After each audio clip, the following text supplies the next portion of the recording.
وہ bus stand کے پاس کھڑی اے روٹ والی بس کا انتظار کر رہی تھی۔ اس کے پاس کئی مرد کھڑے تھے۔ ان میں سے ایک اس سے بہت بری طرح گھور رہا تھا۔ اس کو ایسا محسوس ہوا کہ یہ شخص برمے سے اس کے دل و دماغ میں چھید بنا رہا ہے۔ اس کی عمر یہی 20-22 برس کی ہوگی، لیکن اس پختہ سالی کے باوجود بہت گھبرا رہی تھی۔ جاڑوں کے دن تھے اور اس کے باوجود اس نے کئی مرتبہ اپنی پیشانی سے پسینہ پونچھا۔ اس کی سمجھ میں نہیں آ رہا تھا کہ کیا کرے۔ بس اسٹینڈ سے چلی جائے، کوئی تانگا لے لے یا واپس اپنی سہیلی کے پاس چلی جائے۔ اس کی یہ سہیلی نئی نئی بنی تھی۔ ایک بار پارٹی میں ان کی ایک ملاقات ہوئی اور دونوں ایک دوسرے کی گرویدہ ہو گئی۔ پہلی بار تھا کہ وہ اپنی اس نئی سہیلی کے بلاوے پر اس کے گھر آئی تھی۔ نوکر بیمار تھا، مگر جب اس کی سہیلی نے اتنا اصرار کیا تو وہ اکیلی ہی اس کے ہاں چلی گئی۔ یہ وقت بڑے مزے میں کٹا۔ اس کی سہیلی نے، جس کا نام شاہدہ تھا، اس سے جاتے وقت کہا، سلمیٰ، اب تمہاری شادی ہو جانی چاہیے۔ سلمیٰ شرما گئی۔ کیسی باتیں کرتی ہو شاہدہ؟ مجھے شادی نہیں کرنی۔ تو کیا ساری عمر کنواری رہو گی؟ کنواری رہنے میں کیا حرج ہے؟ شاہدہ مسکرائی۔ میں بھی یہی کہا کرتی تھی، لیکن جب شادی ہو گئی تو دنیا کی لذتیں مجھ پر آشکار ہو گئی۔ یہی تو عمر ہے جب آدمی پوری طرح شادی کی لطافتوں سے لطف اندوز ہو سکتا ہے۔ تم میرا کہا مانو، بس 1-2 مہینے کے اندر دلہن بن جاؤ۔ تمہارے ہاتھوں میں مہندی میں خود لگاؤں گی۔ ہٹاؤ اس چھیڑ خانی کو۔ شاہدہ نے سلمیٰ کے گال پر ہلکی سی چپت لگائی۔ یہ چھیڑ خانی ہے؟ اگر یہ چھیڑ خانی ہے تو ساری دنیا چھیڑ خانی ہے۔ مرد اور عورت کا رشتہ بھی فضول ہے۔ میری سمجھ میں نہیں آتا تم ایک ازلی اور ابدی رشتے سے منکر کیوں ہو؟ دیکھوں گی کہ تم مرد کے بغیر کیسے زندہ رہو گی۔ خدا کی قسم پاگل ہو جاؤ گی، پاگل۔ اچھا ہے جو پاگل ہو جاؤں۔ کیا پاگلوں کے لیے اس دنیا میں کوئی جگہ نہیں؟ اتنے سارے پاگل ہیں، آخر وہ جوں توں جی ہی رہے ہیں۔ جوں تو جینے میں کیا مزہ ہے پیاری سلمیٰ؟ میں تم سے کہتی ہوں کہ جب سے میری شادی ہوئی ہے میری کایا ہی پلٹ گئی ہے۔ میرا خاوند بہت پیار کرنے والا ہے۔ کیا کام کرتے ہیں؟ مجھ سے محبت کرتے ہیں، یہی ان کا کام ہے۔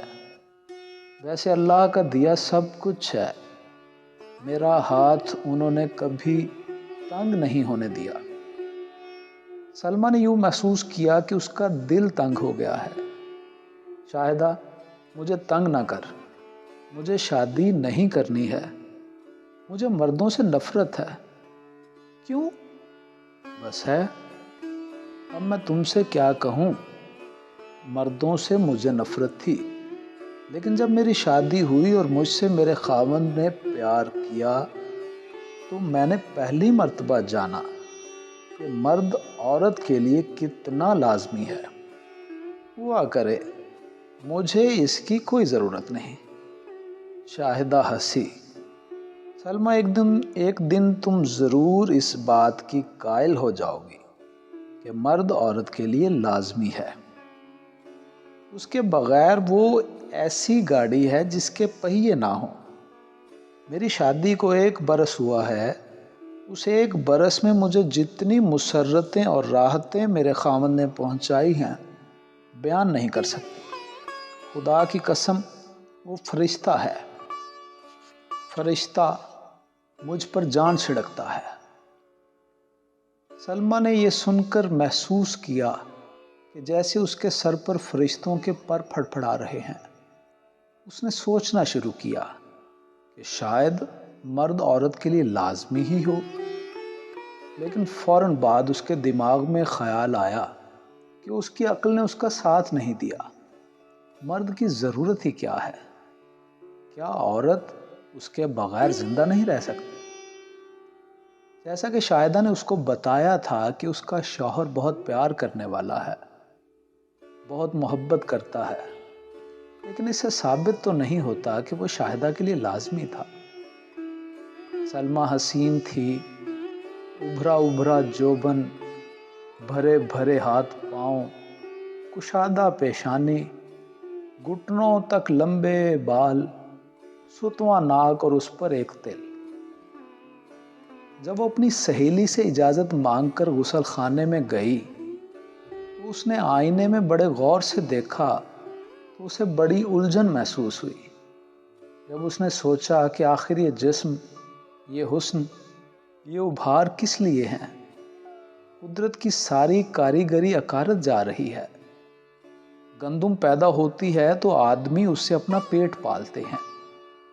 اس کی جوانی بھی تو کسی کھیت میں اگی تھی، اگر اسے کوئی کھائے گا نہیں تو گل سڑ جائے گی۔ وہ بہت دیر تک غسل خانے میں آئینے کے سامنے سوچتی رہی۔ اس کے ذہن میں اس کی سہیلی کی تمام باتیں گونج رہی تھیں۔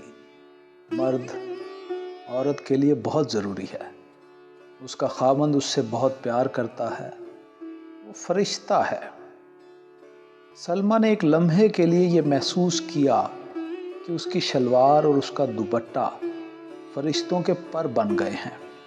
وہ گھبرا گئی اور جلدی فارغ ہو کر باہر نکل آئی۔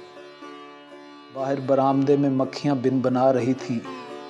سلمیٰ کو ایسا لگا کہ یہ بھی فرشتے ہیں جو بھیس بدل کر آئے ہیں۔ پھر جب اس کی سہیلی اپنی کوٹھی سے ملکہ باغ میں اسے لے گئی اور وہاں چند تتلیاں دیکھیں تو وہ بھی اسے فرشتے دکھائی دیے، لیکن اس نے کئی مرتبہ سوچا کہ ایسے رنگین اور ایسے ننھے منھے فرشتے کیسے ہو سکتے ہیں۔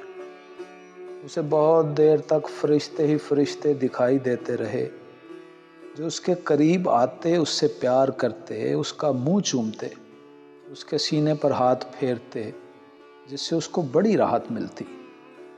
لیکن ان فرشتوں کے ہاتھ بڑی تندی سے ایک طرف جھٹک دیتی اور ان سے کہتی، جاؤ، چلے جاؤ یہاں سے، تمہارا گھر آسمان پر ہے، یہاں کیا کرنے آئے ہو؟ وہ فرشتے اس سے کہتے، ہم فرشتے نہیں، حضرت آدم کی اولاد ہیں، وہی بزرگ جو جنت سے نکالے گئے تھے، اور ہم تمہیں پھر جنت میں پہنچا دینے کا وعدہ کرتے ہیں، چلو ہمارے ساتھ، وہاں دودھ کی نہریں بہتی ہیں اور شہد کی بھی۔ سلمیٰ نے یوں محسوس کیا کہ اس کے سینے سے دودھ کے ننھے منھے قطرے نکلنے شروع ہو گئے ہیں اور اس کے ہونٹ مٹھاس میں لپٹے ہوئے ہیں۔ شاہدہ اس سے بار بار اپنے خاوند کی تعریف کرتی۔ اصل میں اس کا مدعا یہ تھا کہ اس کے بھائی کے ساتھ سلمیٰ کا رشتہ قائم کر دے، مگر گھر پر یہ پہلی ملاقات تھی، اس لیے وہ کھل کر بات نہ کر سکی۔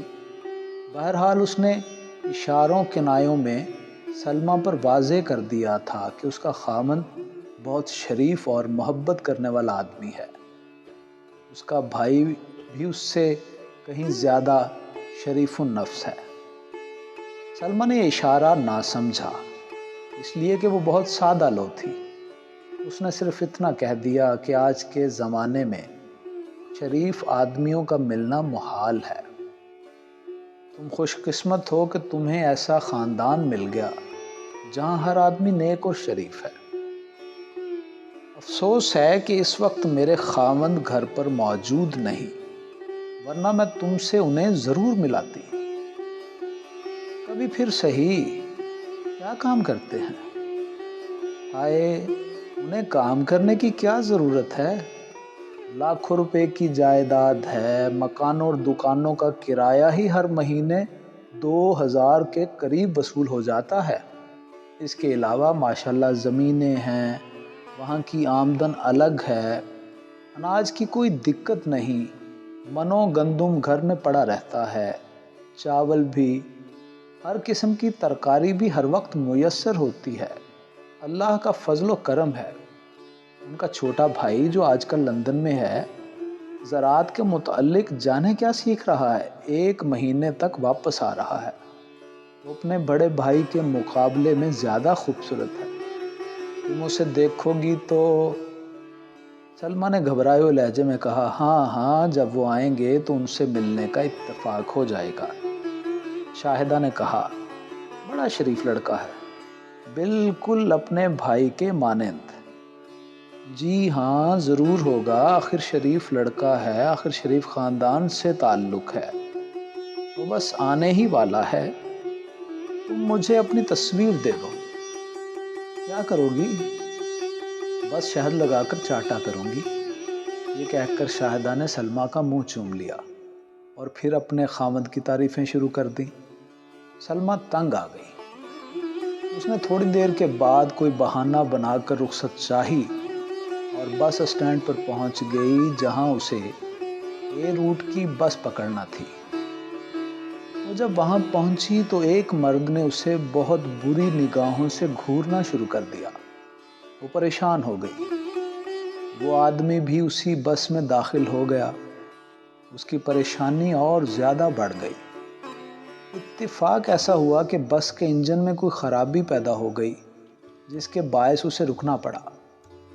سب مسافروں سے کہہ دیا گیا کہ اتر جائیں، کیونکہ کافی دیر تک یہ بس نہیں چل سکے گی۔ سلمیٰ نیچے اتری تو وہ آدمی اسے بہت بری طرح گھور رہا تھا۔ وہ بھی اس کے ساتھ باہر نکلا۔ سڑک پر ایک کار جا رہی تھی۔ اس نے اس کے ڈرائیور کو آواز دی، امام دین۔ امام دین نے موٹر ایک دم روک لی۔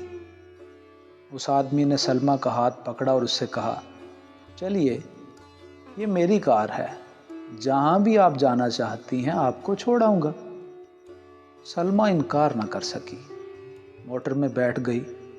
اس کو ماڈل ٹاؤن جانا تھا، مگر وہ اسے کہیں اور لے گیا، اور سلمیٰ نے محسوس کیا مرد واقعی عورت کے لیے لازم ہے۔ اس نے اپنی زندگی کا بہترین دن گزارا۔ گو اس نے پہلے بہت حیل و حجت اور احتجاج کیا، مگر اس آدمی نے اسے رام کر ہی لیا۔ 3-4 گھنٹوں کے بعد جب سلمیٰ نے اس شخص کا بٹوا کھول کر یوں ہی دیکھا تو اس میں ایک طرف شاہدہ کا فوٹو تھا۔ اس نے ہچکچاہٹ کے ساتھ پوچھا، یہ عورت کون ہے؟ اس شخص نے جواب دیا، میری بیوی۔ سلمیٰ کے حلق سے چیخ نکلتے نکلتے رہ گئی۔ آپ کی بیوی؟ شاہدہ کا خاوند مسکرایا، کیا مردوں کی بیویاں نہیں ہوتی؟